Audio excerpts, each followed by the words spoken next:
Happy New Year, everyone.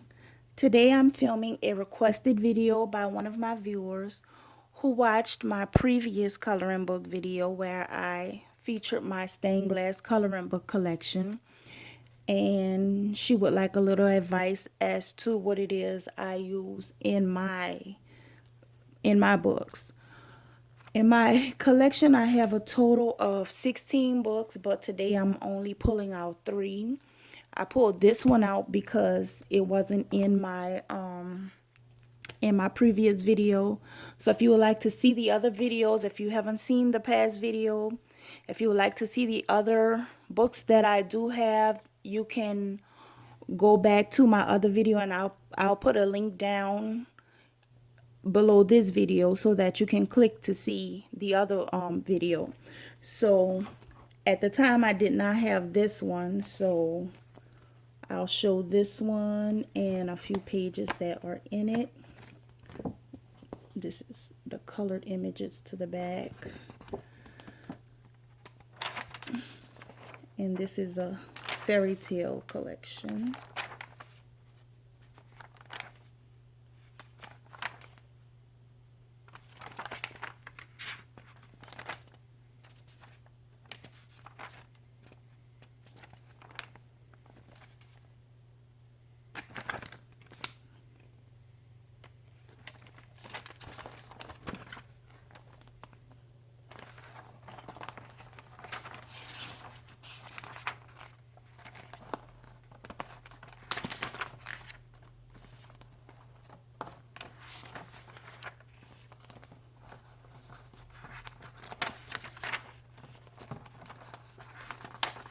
So yeah, this is one of my newer books. I've had it a couple of months now.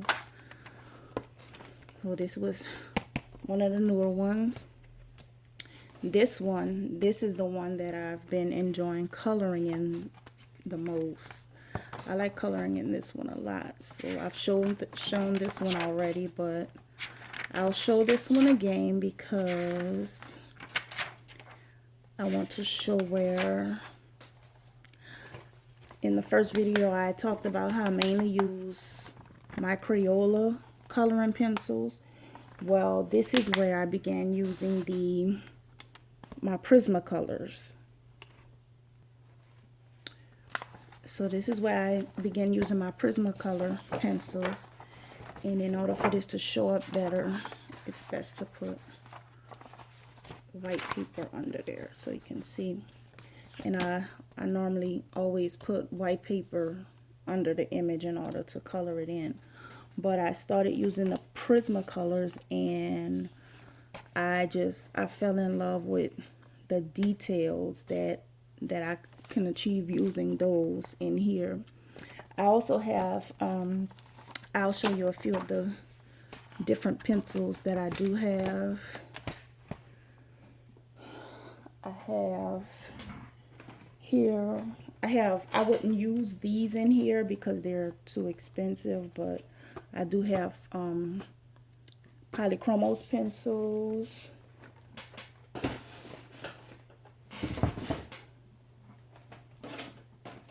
I have Inktense. Here's the Inktense. I like the 24 so much I decided to get the 72. I have tried the Inktense out in the book and it's nice, but I just don't like using water too much in there.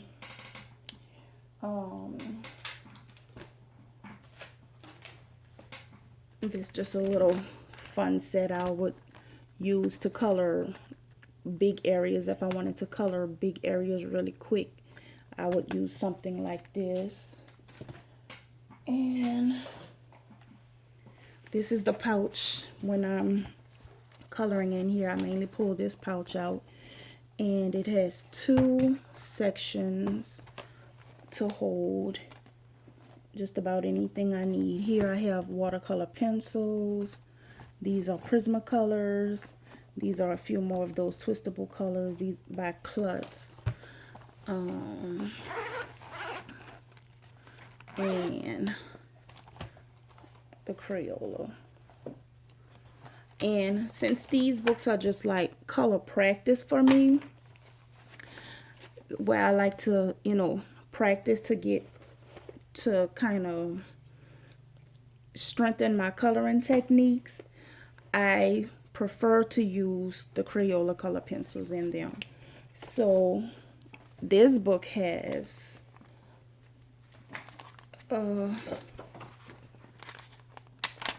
I just did a few examples and I'll go over them again, where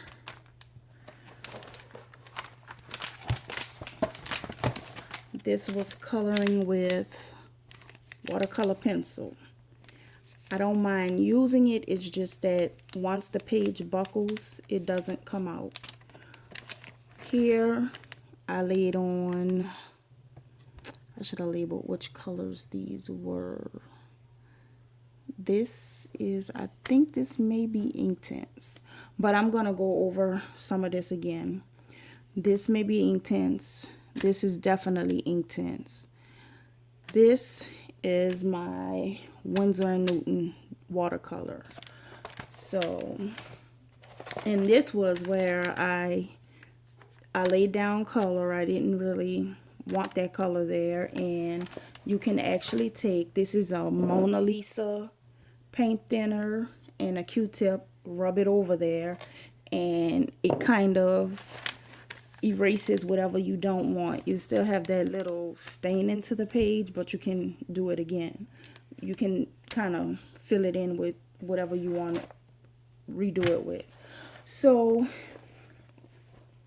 here I'll show, I don't have an overhead camera, so I'll do my best. Show a little bit of the color lay down.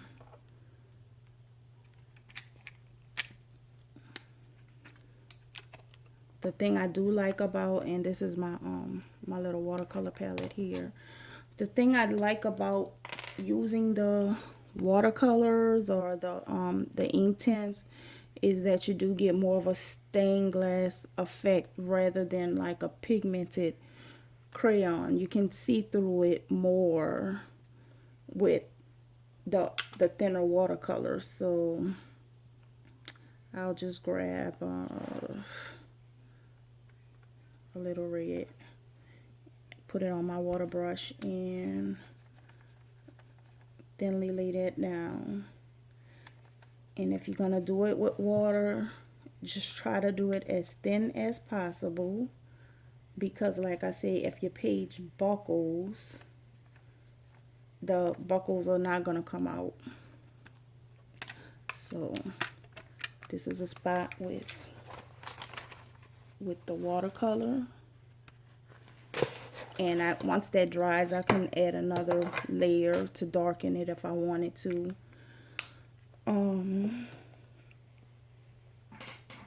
Try the Inktense.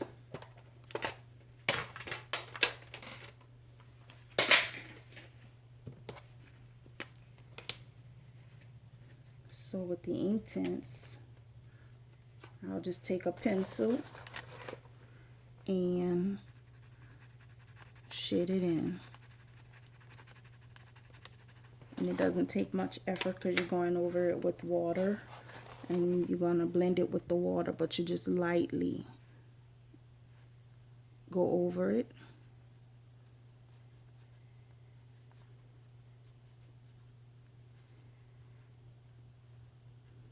And like I said, try to keep the water lay down really, really thin. See how that's starting to buckle a little? That's what the water does. So, like I was saying, to do a quicker lay down, if you want to lay down an area really quickly, fill in an area really quickly, you can take a wider tip crayon like this for your bigger areas and just fill it in.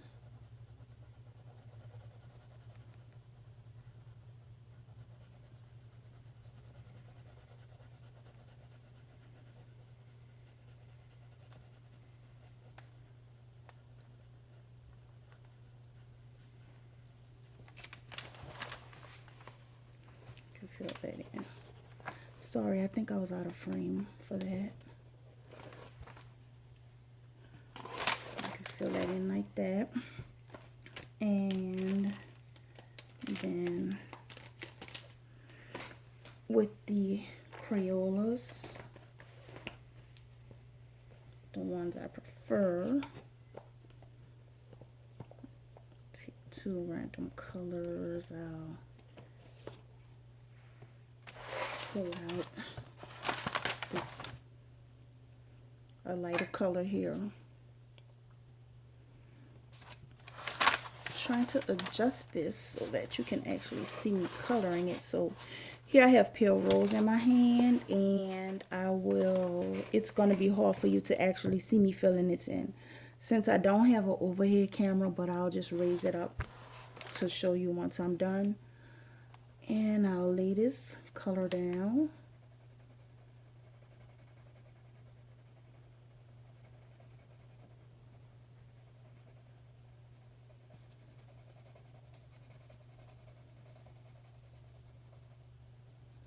And I'm doing this much quicker than I normally do. And by it being light, it's going to be a little hard to see it, but you can see that it is laid down there. And then go in some shading areas with the red. Like that. That looks like a mess right now until I take a blender. And you can see that I use this a lot.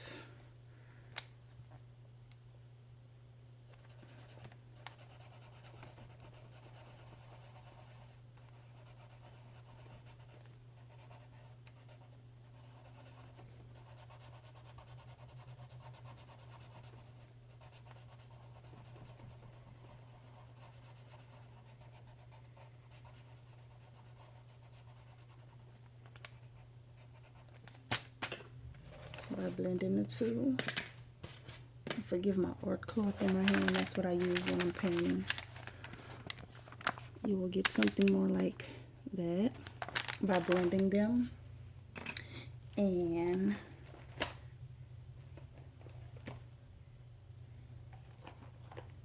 I'll show an example with the Prismacolors.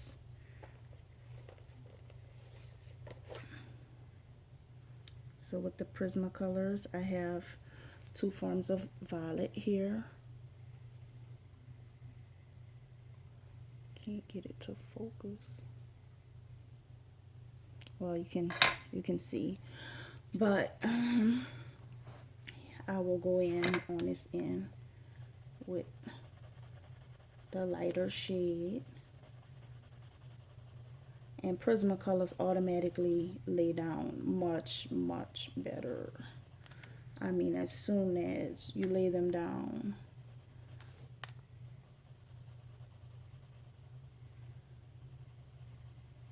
So if you want to invest in these, if you would rather, if you would like to invest in some, I think it would be worth it. That's before I blend it and wipe off the old color. And blend these two.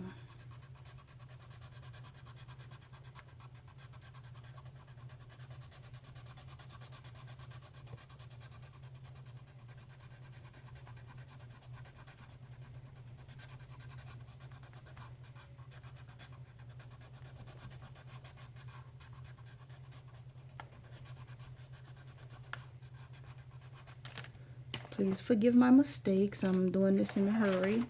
But you will get something like this once it's blended together.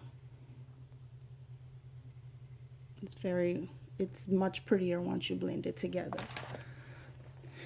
So the last but not least, I will show you what a polychromos would look like on the vellum paper, and get some of the same colors that I used already.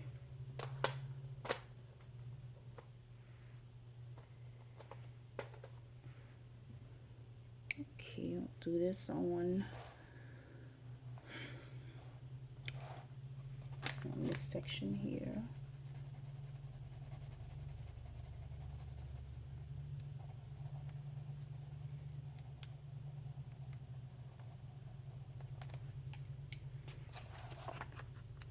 That's with the first color.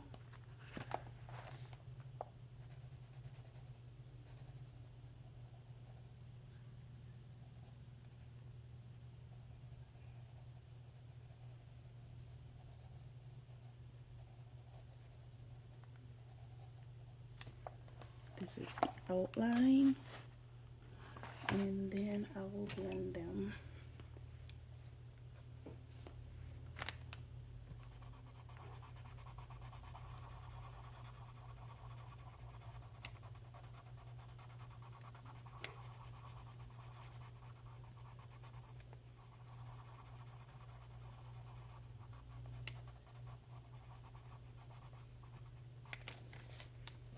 And this is what you get once it is blended. So there are different variations that you can use in them. I think they are really fun books to work in, especially since the paper is so much different than working in any coloring books that we're normally used to working in. So this is the other example of this was the Inktense, and I went over it lightly. It has slight buckling, but it's really not too bad. You can see that the when you use crayons, you have like a shiny finish over it because of the wax, but yeah, some of them leave like a shiny overcoat. This is the Prismacolor, and this is the Polychromos. Neither one of those have a shiny overlay, and of course the watercolors don't have any shiny overlays to them. But yeah, I would also like to show you, I have shown these books before, and when I showed them previously, it was just the two. It was the two of these that I showed, but since then this collection has also grown, and I've added 4 more to the collection. This is the medieval times, Coloring Paris, A Stroll in London, and English Country Home. And of course these open out just like the other ones into the fold out panoramic, and I can't get the whole thing in frame, but I'll do a small flip of each of these just to give you an idea of what's in them.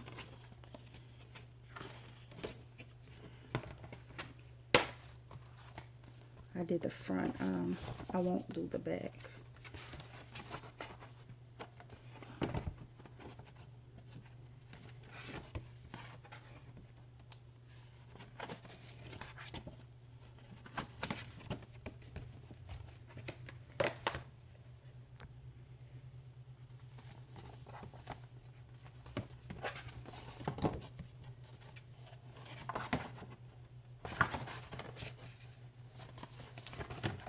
And I'm flipping through them because sometimes you can look the books up and you may want to order something, but you don't exactly, they don't give you a good idea of what's in them all the time, because sometimes it's only little bitty pictures, little bitty images that kind of show up in the order description, so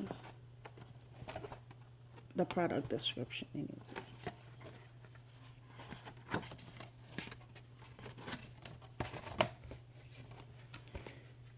And these two I flipped through in the previous video, but I'll show you the page that I am currently working on in here.